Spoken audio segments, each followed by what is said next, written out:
കുട്ടിയുടെ കൈ മുറിച്ചു മാറ്റിയ സംഭവത്തിൽ കടുത്ത സാമ്പത്തിക ബാധ്യത നേരിടുന്നതായി കുട്ടിയുടെ കുടുംബം. കുട്ടിയുടെ ചികിത്സയുമായി ബന്ധപ്പെട്ട് വലിയ പൈസ ചെലവാക്കേണ്ടി വന്നു. സർക്കാർ സഹായം ലഭിക്കുമെന്ന് അറിയിച്ചിരുന്നെങ്കിലും ഇതുവരെ ഒരു പൈസയും കിട്ടിയില്ല. ആശുപത്രി ജീവനക്കാരെ സസ്പെൻഡ് ചെയ്തുകൊണ്ട് മാത്രമായില്ലെന്നും കുട്ടിയുടെ കുടുംബം 24-നോട്. ബുദ്ധിമുട്ടാണ്, ഭയങ്കര ബുദ്ധിമുട്ടാണ്. ഇപ്പോൾ പണിക്കും പോകാൻ പറ്റാണ്ട്, ആൾക്കും പണിക്കും പോകാൻ പറ്റില്ല. നമ്മുടെ കയ്യിൽ കാശും ഇല്ല. കഴിഞ്ഞുകൊണ്ടിരിക്കുന്ന 10, 30, 50 രൂപയോളം ഇതിന് തന്നെ ആയി. കാരണം ഞങ്ങൾ വന്നിട്ട് ഇപ്പോൾ 18 ദിവസമായി. 18 ദിവസം പറഞ്ഞാൽ തന്നെ മനസ്സിലാവുമല്ലോ. കാരണം ഇവിടെ നമുക്ക് വാങ്ങുകയാണെങ്കിൽ എല്ലാം പൈസ കൊടുത്തിട്ട് തന്നെ വാങ്ങാം. പിന്നെ എന്താ, ഇൻഷുറൻസിൽ കിട്ടും, പക്ഷെ അത് പകുതിയേ കിട്ടുകയുള്ളൂ. നമുക്ക് ചില മരുന്ന് കിട്ടില്ല, ചില മരുന്ന് കിട്ടും. അപ്പം നമ്മൾ പൈസ കൊടുത്ത് വാങ്ങേണ്ടി വരും. കോഴിക്കോട് നിന്ന് നിഖിൽ പ്രമേഷ് വിവരങ്ങളുമായി ചേരുന്നു. നിഖിൽ, വിശദാംശങ്ങൾ.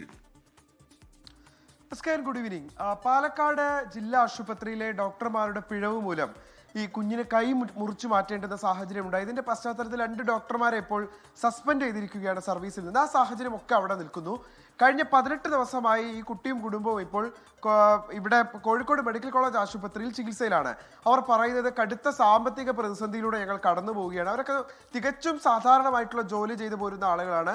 അവരെ സംബന്ധിച്ചിടത്തോളം ഇപ്പോൾ മുന്നോട്ട് പോകാൻ കഴിയുന്നില്ല എന്നാണ് ആ കുടുംബം നമ്മോട് പറയുന്നത്. അവർക്ക് ആരോഗ്യവകുപ്പും സർക്കാരും ഒക്കെ വലിയ ഉറപ്പുകൾ കൊടുത്തിരുന്നു. ആ കുട്ടിയുടെ ചികിത്സ അടക്കമുള്ള കാര്യങ്ങൾ, തുടർ കാര്യങ്ങൾ, ഇതെല്ലാം ഉറപ്പുവരുത്തുമെന്നുള്ളത്.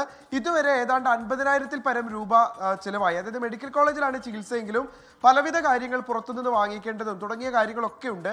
അങ്ങനെ 50,000-ൽ പരം രൂപ ഇതിനോടൊപ്പം തന്നെ ചിലവായി. പണിക്ക് പോകാൻ പറ്റുന്നില്ല, ഇവിടെ തന്നെ തുടരുകയാണ്. അതുകൊണ്ട് തന്നെ കടുത്ത സാമ്പത്തിക പ്രതിസന്ധി അവർ നേരിടുകയാണ് എന്നാണ് ഈ കുട്ടിയുടെ അമ്മ പ്രസീത നമ്മളോട് പറയുന്നത്. ആരോഗ്യവകുപ്പ് അവർക്കൊപ്പം ഉണ്ടാകും, സർക്കാർ ഒപ്പം ഉണ്ടാകും, സഹായങ്ങൾ നൽകുമെന്നുള്ള വാക്കൊക്കെ നൽകിയിരുന്നെങ്കിലും ഒരു തരത്തിലുള്ള സഹായവും ഇതുവരെ ലഭ്യമായിട്ടില്ല എന്നുള്ളതാണ് അവർ പറയുന്നത്. അതുകൊണ്ട് തന്നെ ഏതെങ്കിലും തരത്തിലുള്ള ഒരു ഇടപെടൽ, തങ്ങളുടെ കുഞ്ഞിന്റെ കൈ എന്തായാലും പോയി. അപ്പോൾ ഇനിയിപ്പോൾ ആ കുട്ടിക്ക് മതിയായിട്ടുള്ള ഒരു മുന്നോട്ടുള്ള ജീവിതം, ശുഭകരമായിട്ടുള്ള ഒരു ജീവിതം ഉറപ്പാക്കാനേ കഴിയൂ. അതിന് സാമ്പത്തികമായിട്ടുള്ള സഹായമാണ് ലഭിക്കേണ്ടത്. അതും പക്ഷേ ഇതുവരെ ലഭ്യമാകുന്നില്ല എന്നുള്ളൊരു പരാതി, വിമർശനവുമാണ് ആ കുടുംബം ഇപ്പോൾ ഉന്നയിക്കുന്നത്. Thank you Nikhil Pramesh. എന്തായാലും വീട്ടുകാരെ സഹായിക്കേണ്ടത് അത്യാവശ്യമാണ്. അത് ആകെ തന്നെ അവർക്ക് ടെൻഷനാണ്.